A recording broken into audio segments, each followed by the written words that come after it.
Hey everyone, Coomber Radio, episode number 120, hitting big figures these days. I am joined by the beautiful and far more elegant than myself, Rachel Guy. Rachel Guy, how you doing?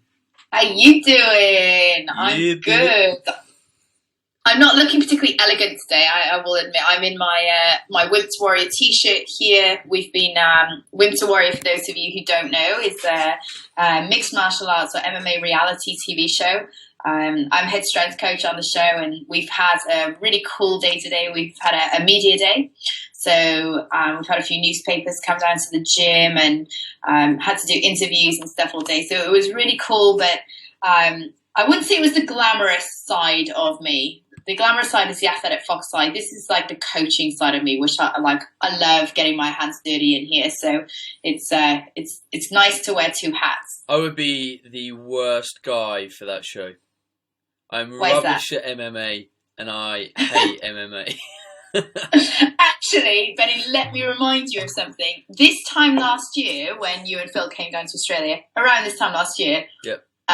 I brought you to one of my training sessions, and I did, in fact, almost choke you out. I got you in a rear naked choke, and you tapped. You choked me the fuck out. Yeah, you did. You kicked my ass. I just, do you know what it is? There's something inside me that hates that close people gripping around your face, that tension on the joints. It's just not for me. I just can't. I'm obviously too much of a wuss. My upbringing wasn't hard enough. You know, I can't. Yeah, it's funny. That's not true at all, because you play rugby, and you know I played rugby at university as well. And rugby's an aggressive sport. So, you know, like I played on a wing or at fullback when I was at university, and like my sole purpose for each game was just don't fucking get hit and just fucking run. But rugby's just as aggressive. I guess it's like what you're used to. It's not as aggressive. There's no way. There's a bit. You know what's going to happen more in rugby. Okay. Like if I've got the ball, I know there's a chance that I'm going to get upper body impact. I'm going to get hit from the side, and I can see the variables around me. In MMA, anything can change at any point, and then all of a sudden you're getting your eyes gouged out. You're getting choked. You're getting punched in the ribs. Yeah, it's a fairly uncontrollable amount of pain. Whereas rugby, it's quite a linear set of pain. You're just getting smashed like full body, which is not quite as painful in a lot of ways. That's true. But it's funny, you know, like I had this conversation with somebody the other day. When I watch the UFC or I watch an MMA fight now, of course it's I wouldn't say it's an aggressive sport. Okay, it's a fight sport, but I actually don't particularly like watching boxing matches, but I love watching MMA. And maybe it's just something to do with, I don't know, like boxing to me, like you just get hit in the head so many times. And maybe it's just because MMA is a sport that I've trained in, and I understand the ground game. I understand jiu-jitsu and wrestling. And, you know, with boxing, to me, that's a really aggressive sport, being hit in the head so many times. You know, at least in MMA you get like kicked in the ribs and stuff. Anyway, say hello to that coach that took us for that session. Richie. Yeah, him. Say hello for me, because he's a legend. He's a really cool guy. I was with him today. We've just opened a brand new gym actually on the northern beaches of Sydney. It's actually the Wimps Warrior Academy. I'll post some pictures online, but it's an amazing facility. It's awesome. So next time you're in Australia, Benny, we'll have to go for round 2. Yeah. No. Talking of opening a new gym, I don't think I've spoke about this, but I've just opened a gym. I think I might have mentioned the project a while back. I've opened a gym. It's me and Ben Gray. We co-own it. It's called Suffolk Strength Academy. So if anyone is in Suffolk, the kind of Ipswich area, the gym is in Ipswich, like pop in, see what it's about. It's very much a performance and strength-based facility. There's a lot of people that train for strongman out of it, powerlifters, you know, people that want to get angry with iron, people that want to train, you know, sort of pretty seriously. It's not for anyone that wants a light-hearted gym session. It's just that just doesn't exist. And it's a really simple gym. We run it on a really simple £50 or £75 membership, but that includes all completely coach sessions. So it's a really progressively competitive gym where I think you get really high quality coaching and you kind of get results. So if there anyone is listening that was local, feel free to drop in and kind of check it out. Awesome. Sounds good. I did see it floating around on social media, so I'll have to go. Have you got a website? It will be live in about a month. Again, we're just taking things one step at a time. People keep saying, "Why haven't you got this? Why haven't you got that?" And we're like, we don't need it yet. It's a gym. We've got people in it. We've got members. They're training. Everyone's happy. People are getting results. And the website and the seminars and all that stuff will come like when we're ready. It's just me and Ben, and there's only so many hands that you have to create these things. So, yeah. But it's cool. It's another little project, and it's proving fun. So yeah, but we should probably make sure we answer some questions this week because we've been very bad. We did skip them last week. We went on a bit of a side track. But hopefully it's a side track people enjoyed and they got a lot out of it. And today we'll just resume normal service. I was saying before we started recording, I was just for everybody listening, I was just saying to Ben that I always I like to try and give like a pretty balanced view on things. I like to talk about the positives and the negatives and then give my response in a pretty balanced view on things. And sometimes, because I'm a bit fiery and I'm Welsh, I do flick the switch and I do get a bit passionate at times, and I think that's what happens on the last podcast. So yeah. Now you've seen all my colours and all my glory. I'll revert back to the sensible way of doing things, and I'll give you my balanced view and opinion. It's what we come to expect, Rachel. You know, you didn't do anything you didn't expect. Are you ready? I'm ready. Let's get ready. Let's get ready. Let's get ready to rumble. What was that song from? I can't even remember now. I don't know. It's got to be something to do with fighting or boxing. No, I'm sure Five. Like, do you remember the band Five? Yeah. Have I just sung a Five song? That's embarrassing. You just sang a Five song on a podcast. It's alright. This is not as bad as me singing Top Gun. Anyway, I digress. This question is from Craig. Hi Ben. I play rugby around 4 times a week. Sorry. That was a great start. It's a question about rugby. I'm just getting excited because it's a rugby question. I train around 4 times a week in the gym, mainly weights, but I do some walking as well. I used to run and cycle a lot when I finished playing rugby, but I didn't like the physical appearance from so much cardio, and I wanted to change my body composition and add some muscle. I suffered a perforated appendix 6 weeks ago. It was undiagnosed for 3 days, so the op ended up being 2.5 hours, leaving a 6-inch scar as opposed to 30 to 40 minutes with a 1-inch wound. I was given advice by the surgeon not to lift heavy weights for 3 months to avoid a potential hernia, which I will follow. My GP recently told me that the muscles that have been cut are now fully healed, and I was wondering what advice you would give me in terms of returning to training. I'm walking at present to maintain body fat, but conscious now that I'm losing muscle. Originally, after the op, my appetite was poor and my protein intake wasn't great. My diet is now back to normal, so how would you suggest building back up and returning to the gym properly in January? I'm conscious that I will have to be exercise that doesn't engage the core too much. The information that you put out there is by far the most relevant to me. My girlfriend suffers from IBS, and I managed to arrange an appointment for her with the specialist that Rachel has had success with in Manchester. The podcast gave me this opportunity. I attended your seminar at Extreme Fitness in Cumbria this year, and I have followed your stuff since. Keep inspiring people. Cheers, Craig. Well, thank you, Craig. Rachel, could you take your phone away from me? Yeah, I didn't think my emails were open, but they're coming. So speaking of emails, coming in left, right, and centre. This is a really important kind of topic for a lot of people, and I suppose, you know, it's like when things happen in life, there's almost like there needs to be a special kind of answer, and in anything, there never is a special answer. It's like when we talked ages ago about fasting and women, and all these questions keep coming in about the same kind of topic, and all I could kind of say was, you're not a unique special snowflake. And this is it's going to be the same kind of answer, in that, whenever we get injured, whenever we fall ill, and we go back 10 steps, for example, and it's annoying. It is annoying. I recently, not so long ago, did my back, and it was annoying. I couldn't do the things that I wanted to do. I had to change things. I was sat on machines doing stuff I didn't want to do. I wanted to be able to lift and squat and etc., but I couldn't.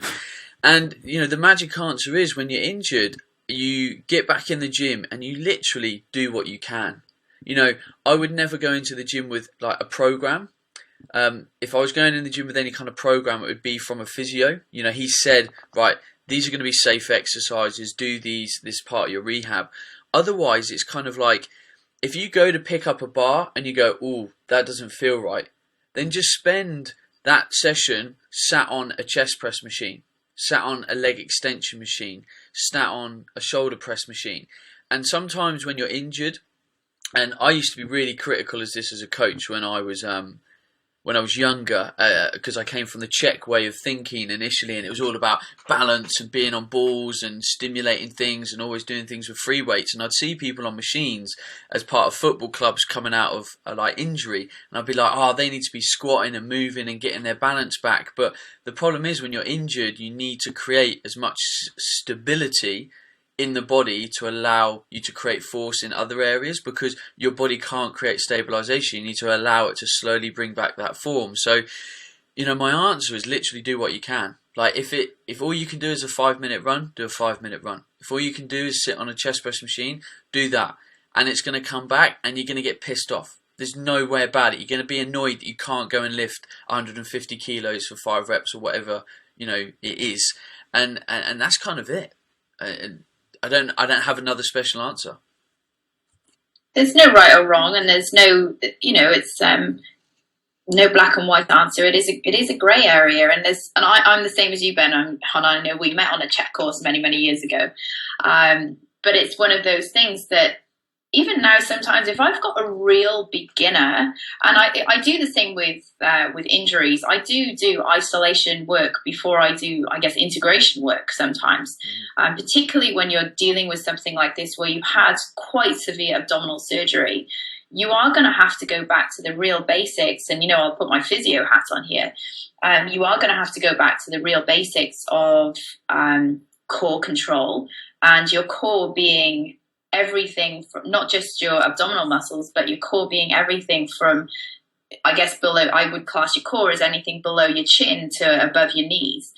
So when you're lifting, you can still do things like, you might still be doing a single arm overhead pressing with a dumbbell, but making sure that it's slow, time and attention, everything stays tight, and just keep everything as a tight package, really focusing on form. And time and attention rather than the load lifted. Mm-hmm. So that's all I have to add on that one. Do what you can, buddy. This has just stimulated another little thought in my brain. I got a question on Facebook the other day, and I think this is becoming more and more common as our opinion in the fitness industry becomes more and more balanced, in that we go through sort of blocks of time in the fitness industry where we're like, right, fitness is all about this. Fitness is all about this. And, I'd say over the last 4 to 5 years, it was all about weight training. Like, people have been focusing on weight training. Like, you've got to do weight training to look good. You've got to do weight training to lose fat, all this kind of stuff. And that's great. We love weight training. It needs to be part of a program. But I had this question on Facebook, and she was like, I really want to go for a run. I really want to start cycling again, and people at my gym are saying don't, just stick to weight training, and I feel really bad. And I was like, hang on a minute, who the fuck are they to dictate how you want to set up your training program? Like, the best training program in the world for me is something that stimulates your mind, stimulates your muscles, allows you to have fun, and allows you to keep fit. Now, don't get me wrong, there's caveats with this. If you want to look like a cover model, you want to look great naked, and there's going to have to be a certain amount of time dedicated to a weight training program. But it doesn't mean you can't run, you can't cycle, you can't play table tennis, squash, tennis, swimming, whatever it might be. And I think there's a good chunk of people that probably need more balance back in their training program. We've probably focused a bit too much on the weight training, which is great for a while, but get in the gym on the weights 3-4 days a week, and then get out on a cycle, get out on a swim, get out on a run, go play table tennis with a friend, tennis with a friend, whatever it might be. So don't feel bad about what you want to do in your training, because ultimately you're doing what you want to do in your training, not what other people want to do. If you've got a coach and you've got a goal, by all means follow his lead, and maybe ask him to program in some of the fun stuff that you want to do. But let's see a little bit more balance in people's training, and don't worry about anyone else. Worry about you. Thank you. It's very true. Next question is from Cody. Hey Ben, I love the podcast, and as much as I know with your schedule it's probably impossible, I wish you could come out with some more episodes. I have listened to almost every single episode and stay up to date constantly, but overall I appreciate your work to help educate us all. My question: I did a physique competition a while back and I got extremely lean and looked great, although my strength went to shit towards the competition, expected. But my coach wouldn't allow BCAAs as it would hinder the fat loss process or block my body's ability to do so, or something along those lines. I now take them again and I have much better strength gains, but I'm not as lean and I'm not as strict with my diet, obviously. But my question is simple. Is what he said valid, or is it complete bullshit? And also, if you have time, I'm really hoping so, I have one more question. Currently, I train and diet to build muscle while staying as lean as possible, and I supplement with 5 grams of creatine every single day, and I have been doing so for a really long time. But it's hard to determine how well, if at all, it's working at this point. My question is, how would you test to find out if you are a non-responder to supplements like creatine? Do I simply need to cut it out in order to test it and watch strength gains or decreases? Some good questions, Cody. Now, the BCAAs is obviously an interesting one, because BCAAs have been a very popular supplement probably for about 10 to 15 years. Is the essential building blocks of protein. BCAAs are contained in protein. Where your coach thinks BCAAs are going to hinder fat loss, I don't know. If anything, we could argue that there's going to be more aid to benefiting fat loss, because the diet is a muscle protective process. We want to preserve as much muscle as possible, and BCAAs contain leucine. Leucine sends an anabolic signal to the muscle tissue to allow us to try and preserve more muscle tissue. Now, that's the only real mechanism that I would say we're looking at in terms of BCAAs aiding fat loss. Now, the caveat to this is, you said you brought BCAAs back into your training, but it looks like you did that after your cut. So you stopped your cut, brought your calories back up, started to train to put more weight back on, which means you would have filled out and you would have had more strength anyway, because you were eating more calories, you were probably recovering more efficiently. So it's very unfair test that you did to say that BCAAs have now helped your strength because you've gone back into almost a bulking phase of your training. I would say it's probably got nothing to do with the BCAAs and everything to do with you eating more food again, which is going to fuel your body.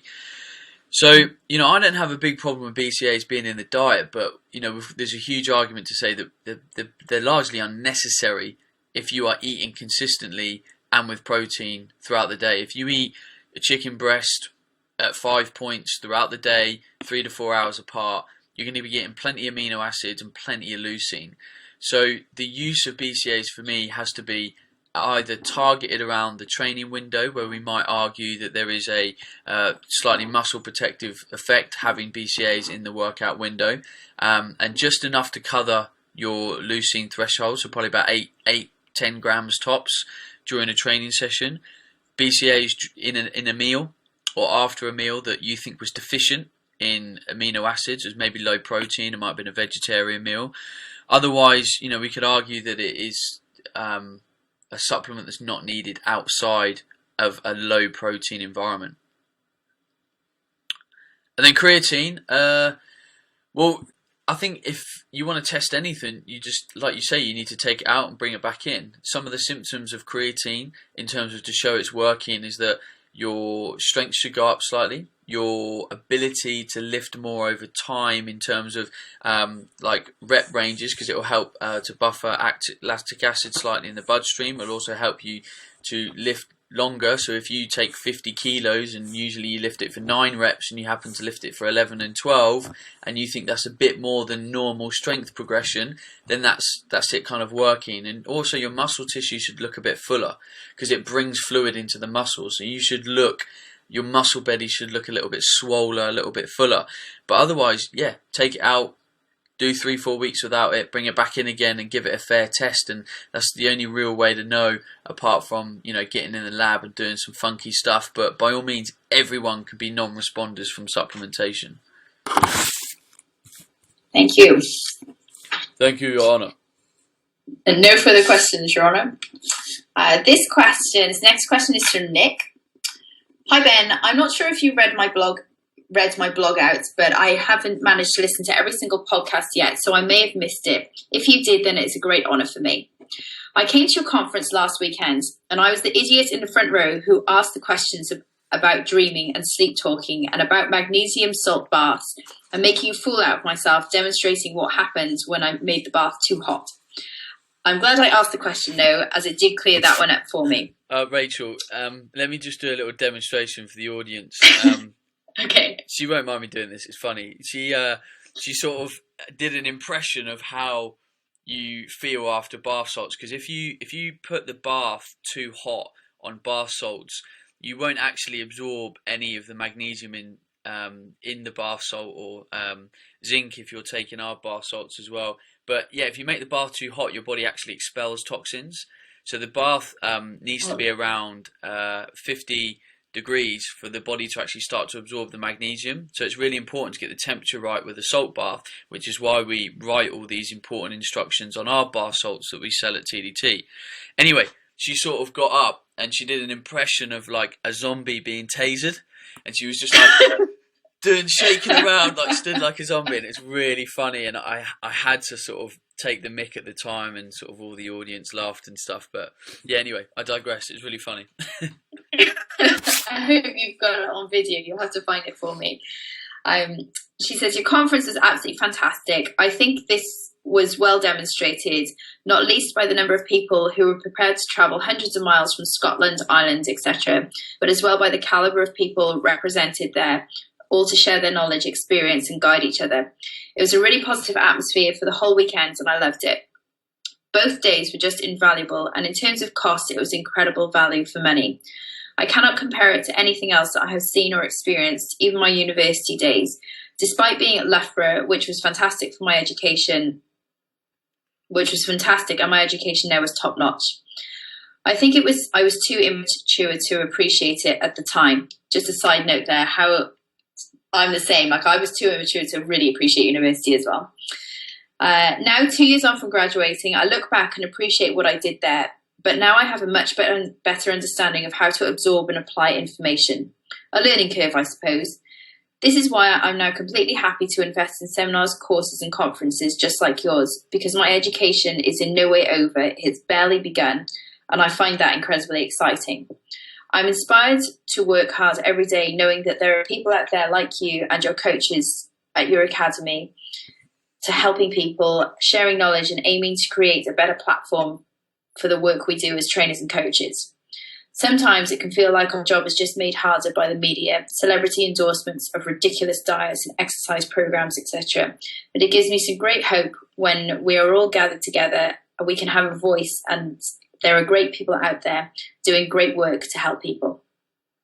This helps keep me going when I find it hard, knowing that there are others who care just as much as me. Once again, a simple email has turned into a ramble. I could never be described as concise. Thanks again for your email, and thanks for putting on such a great conference on a weekend. Just in general, for being completely awesome, Nick. Yeah, so this wasn't a question, it was just kind of a nice email, and we said a while back, if we get a nice email, we'll read it back, because it's actually a bit rare that people email into the show and say thanks, this is how the information has changed, or the rest of it. But The reason why I put this in as well is because I want personal trainers and anyone really to know that the human body and the human brain does need constant stimulation and motivation and inspiration to keep operating at the level it wants to. Now, me personally, I'm an extremely motivated individual. I love my business, I love my work, I love what I do. But we all have times where we're a bit like we feel a bit flat. We need some kind of external stimulus, and that's why as trainers and as coaching, you have to go away and learn. Like, you have to spend a weekend away every 3 or 4 months, I would say, to go and invest and be in a room full of people that want to help people and learn and stuff. And Nick was talking about our conference, and our conference, I think we had about 140 people there, and that's 140 people all thinking exactly the same about you. And those environments they're really inspiring, they're stimulating. You get to talk to people, you get to talk about clients, you get to learn some stuff, you get to have a good lunch, and you leave it thinking, nope, I'm doing the right thing. I love my job. And you get that energy off people, because the health industry can be an incredibly energy giving environment. I give my energy to people all the time, even through the podcast and other people. And sometimes I want some energy back. And there's no way for me to physically describe energy, but I think people know what I mean. When there's people that sap energy from you and people that give energy from you. And if you go away to these weekends, you get this massive dose of energy. It's almost like we just talked about having a magnesium bath. It's like getting tons of magnesium in a bath and, recharging your stores. It's exactly the same thing. So, if you haven't been to a seminar or a conference or, an internship or something for a while and you're a coach, go and find one. Go and find one that's on. Go and inspire yourself. You don't have to spend tons of money.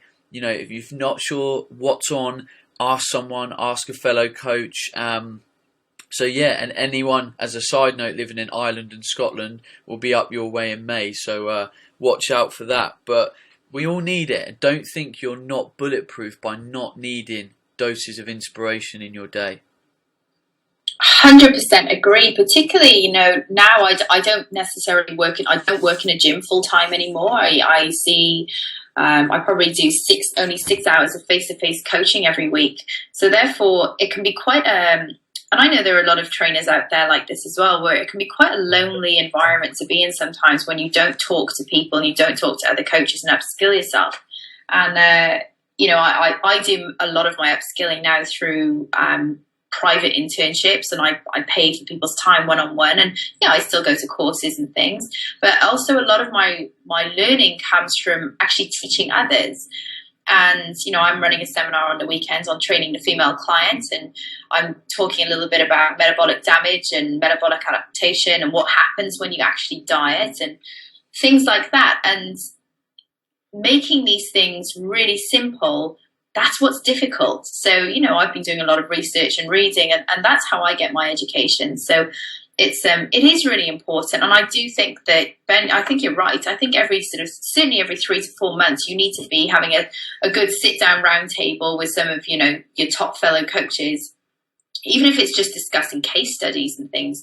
But it does become quite a lonely thing, and you do become stale if you don't invest in your education. Definitely. Invest, people. Invest. It's all good listening to podcasts and books and videos, but you've got to get out there and get some external stimulus from real people now and again. Absolutely.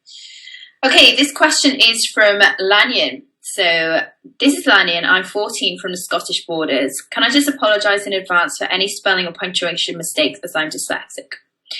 I absolutely love yours and Rachel's podcast, as there is nothing better than listening to it whilst playing Xbox. I was just wondering if you could answer a couple of questions for me. What sort of advice would you give to an aspiring rugby player and nutritionist as to what would be a good path to follow to achieve at least one of these goals? And what would you say on a nutritional front for optimal performance in rugby and everyday life? I'm male, 11.5 stone and just 6 foot, and I have a reasonable metabolism. I have found that I function relatively well on a low carb diet, but I find that one day I'll wake up feeling on top of the world, and the next day I'll feel like shit, if you excuse the French. I know that this could be down to the fact that my sleep is often rather unpredictable, and one night I'll have no rugby or no homework, which means I can go to bed early. And I know that I could probably be more organised. I do know that you have brought up rugby in other podcasts, but I was just wondering if there was any sort of adaptations for someone who is younger than the people typically writing in with these sorts of questions. And the third question, one more quick one. What sort of functional weight training would you recommend, as you have spoken about how this is beneficial to younger people? Thank you, and I understand if this doesn't get to the show, as there are hundreds of other brilliant questions that need to be asked and to be answered. P.S. I love the show and everything that you and Rachel do to help people. Ooh. Can I say something? Yep. What a smart 14-year-old. Yeah. Also, I'm not sure how happy I am that he just swore. He's 14. Oh, I can't comment. I'm sorry. Yeah. One thing I'd like to say, and you know, this gets me with some people. Some people allow it to dictate how they sort of live their life. You know, Lanyon said, "Hi, I'm from the Scottish Borders. Can I just apologise because I'm dyslexic?" And whether you do this or not, Lanyon, I don't know, and whether other people or not do it, but please don't live your life and be limited by any kind of label. And I really hate that about people. When I was at university, I had, what's that? There's a type of practitioner that assesses you and your learning capabilities. It begins with O. Anyway, it's eluded me, but I had this assessment. And basically, she was like, "Oh, right, you've got ADHD, you've got visually impaired learning, which means sometimes I'm like slightly photosensitive, and then you've got your dyspraxic." And I was like, okay, that's really great. I've got two options at that point in time. I let those things limit me in some capacity, or I say, fuck that, and I do what I want to do anyway. And I think you've just got to be careful in some environments, because I know that people are held back by the things that they say about themselves. Oh, I'm this. Oh, I'm that. Oh, I'm... And all it is a self-limiting belief. You will never do what you set out to do if you use that as a roadblock. And I don't care if people are bad with words. You can be better. I don't care if people can be bad with numbers. You can be better. I don't think people should block themselves from like public speaking, for example. You can be better. There's loads of things people are bad at, but if you want to do it, you'll do it. You'll find a way, you'll learn, you'll work around it. Yes, you might not be the most gifted at the start. Yes, other people might be better, but you can still do things. So, you know, Lanyon, just, you know, take that on the chin. Just please don't let that limit anything you do. If you want to be a freaking rocket scientist, you go and be a rocket scientist. Don't let anyone tell you dyslexia is going to get in the way or whatever. So it's just a note. And I also see it regularly with like more medical conditions. Oh, I can't do that. I've been diagnosed with... Well, I'm like, well, actually, I know people with that are doing that. So, no. Anyway, side rant over. He's an aspiring... Can I just say that... Yeah. Like I was told when I was 21, and I just, you know, at 21 I really started getting into, I verbally expressed at 21 I wanted to become more involved in strength conditioning and training. And obviously, like, my sport at the time was rugby, and my interests lied in contact sports. And I was told by various people at the time, I think predominantly my brothers, and, you know, my family, that yes, I was a physio and I was working in a rugby team, and, you know, obviously in the NHS as well at the time. But I wanted to get more into strength conditioning. Now, how does a little blonde, 5'4", I probably weighed about 55 kilos at the time, how on earth was I supposed to get into, you know, essentially contact sports and strength conditioning? And the truth is that you work your fucking bollocks off, and you do the opposite of what people tell you to do. If someone says you can't do something, go and do it anyway. And I guess that's certainly how my career started, in strength training, is that people told me that I couldn't do things. So I went completely the other way and became obsessed with strength training and bought all of these textbooks and went on holiday reading textbooks. And my family thought I was nuts, but I genuinely loved it. So don't let other people, and this is just to basically just back up what you said, don't let other people tell you what you can and cannot do based on, I don't want to even say disability that you have, a disability that you have, or an illness that you've been diagnosed with, or, even what you look like. It doesn't matter. I was also told once upon a time that because I'm only 5'4", I could never be a model. And I've had some fairly successful shoots over the past 10 years and, done a fair bit of magazine work. So there goes that myth as well. So if you want something badly enough, just go get it.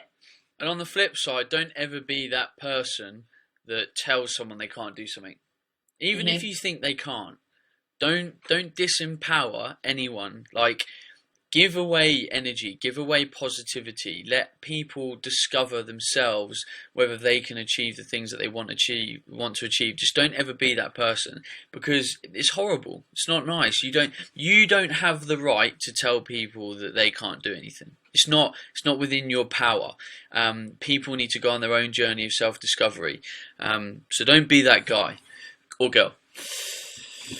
Right, coming back to his question, Rachel kind of gave you the answer in a roundabout way, really, in that, you've got aspirations to be a rugby player and a nutritionist, and guess what you need to do?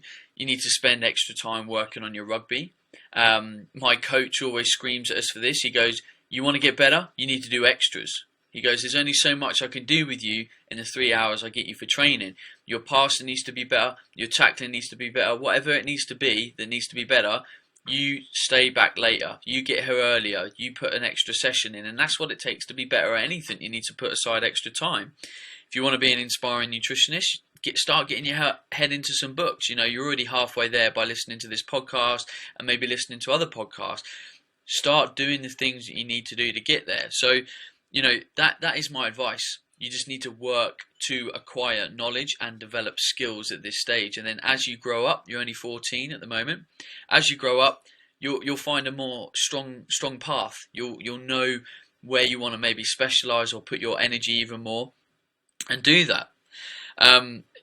Your second question about your diet and stuff, I would say that no rugby player wants to be on what I would class as a low-carb diet. Whether you don't handle carbs that well for energy or not, you still need to have probably a moderate carb intake. It's a high-intensity sport, has a lot of glycolytic and explosive components to it.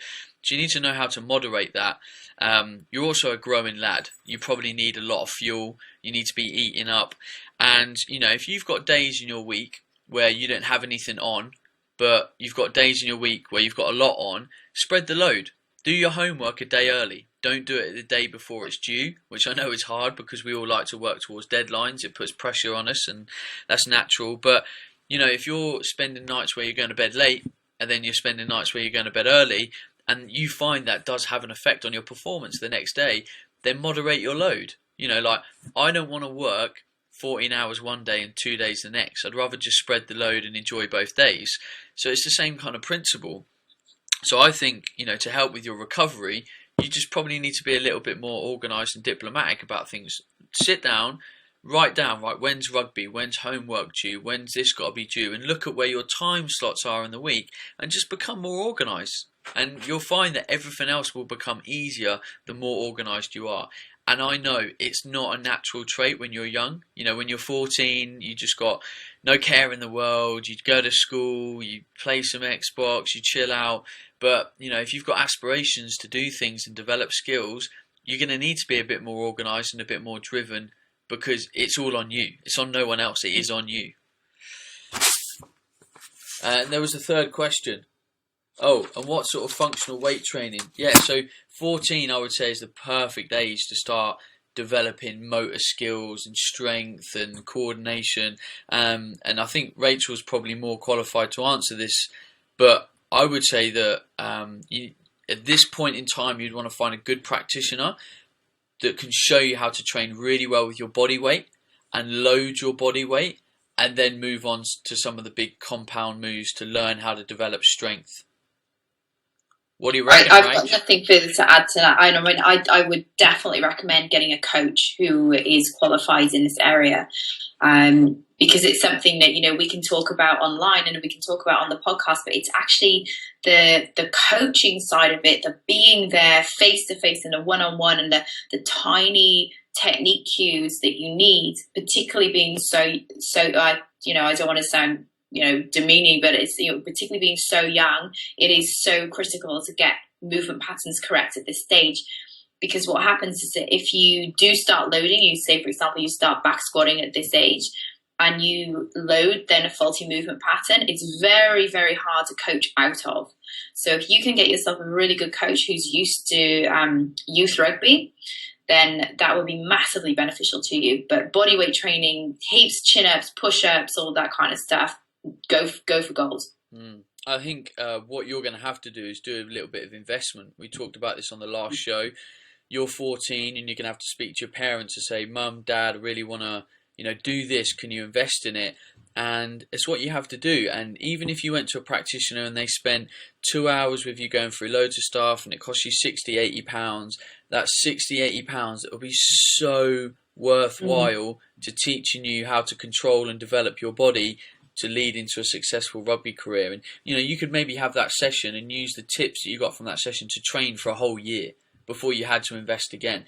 So you might look at that and go, oh, I can't afford £80, my parents can't afford £80. It's an investment that has to be done, but I think it's really well invested money, and people have to make investments of time and money at certain points in their life, and you're probably at that point. Cool. All questions answered. This last question is from Stephen. Hi, Ben and Rachel. My name is Stephen and I'm writing from Ireland. I'm a massive fan of the podcast. The information and the banter between you two is quality stuff and it helps me get through the workday. Even a few guys in the office may have jumped on the bandwagon and have started listening. I think Rachel's presence may have helped with the initial interest. The reason I'm blushing now, thank you. Oh, I'm blushing too. The reason pardon? I'm blushing too. Oh, stop it, Penny. The reason I'm writing to you is that every time I take protein powders or creatine, within a week or two, my skin breaks out with spots. It's just on my face. I'm also 100% sure that it's caused by introducing protein supplements into my diet and not any other factor, as every time I stop taking the protein supplements, my skin returns to normal regardless of diet or activity. I'm a very active person as I train Brazilian Jiu-Jitsu 2 to 4 times a week, and I may go to the gym 3 times a week with strength-based routine, 5x5 of bench press, squats, deadlifts, pull-ups, shoulder press, and bent over barbell rows. My standard diet usually conforms to the following. Meal 1, 4 egg whites scrambled with butter. Meal 2, 150 grams of chicken stir fry with mixed veg and 100 grams of rice. Meal 3, 150 grams of steak mince fried with mixed veg and broccoli. Meal 4, 150 grams of turkey with potatoes. And meal 5, 2 pieces of homemade brown bread with peanut butter. I drink around 3 litres of water a day, and I take a multivitamin and vitamin B complex. Sorry, I'm on a British podcast. I should say multivitamin and vitamin B complex. It's the Aussie in me coming out. I would really like to know what's going on with my body and why the protein supplements cause the breakout of my skin.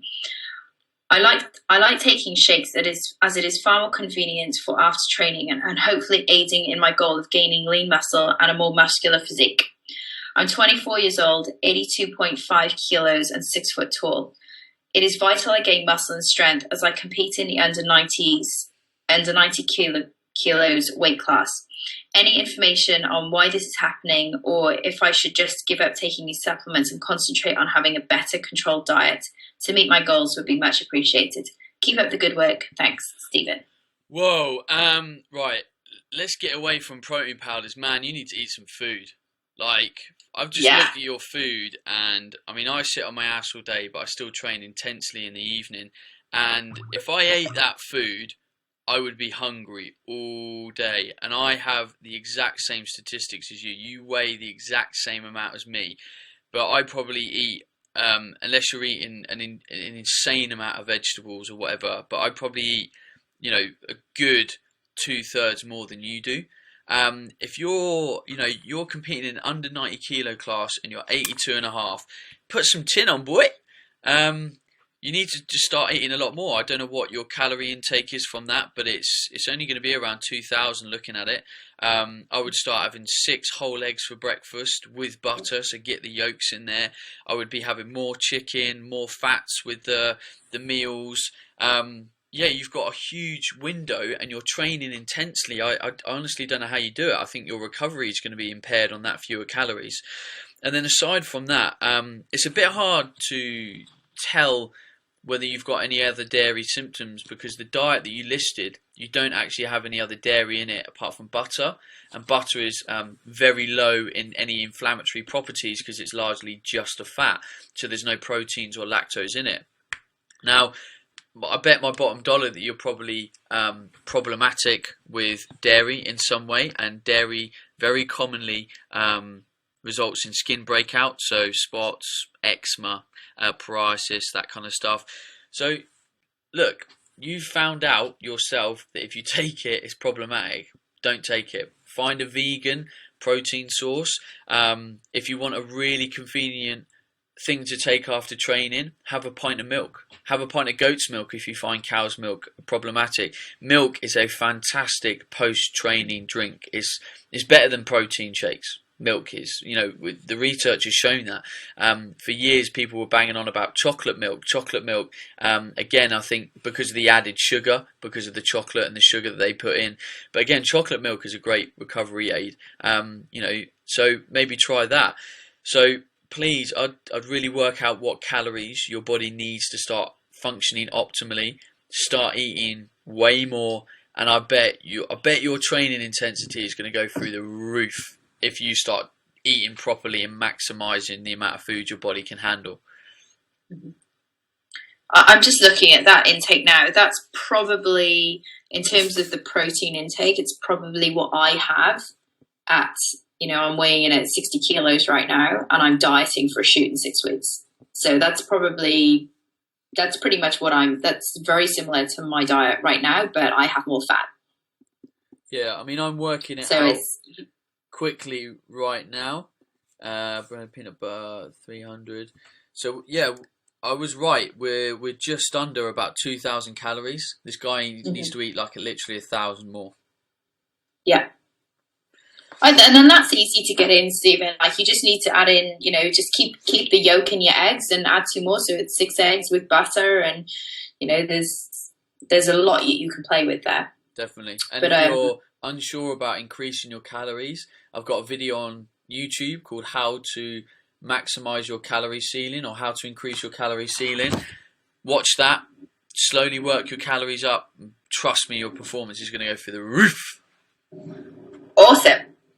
That's a wrap. I've got no further questions, Your Honour. That is a wrap as well, because I need to go. Thank you everyone for listening to the show. You are amazing as ever. If you have a question for the podcast, please email me at bencoomber@gmail.com and your podcast will get thrown into the mix. Please make sure on the subject line it says podcast, otherwise it might die an ugly death.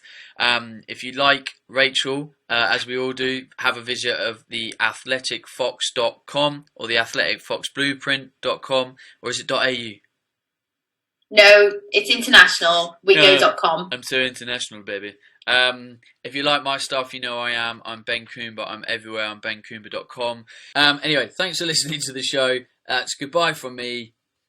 Goodbye from me. And we will see you soon. Ciao. Hey everyone, Ben Coomber Radio, episode number 119. Me and Rachel Guy are back in the house. Back in the house. Hello. Hello, Rachel. Very bubbly. Very bubbly.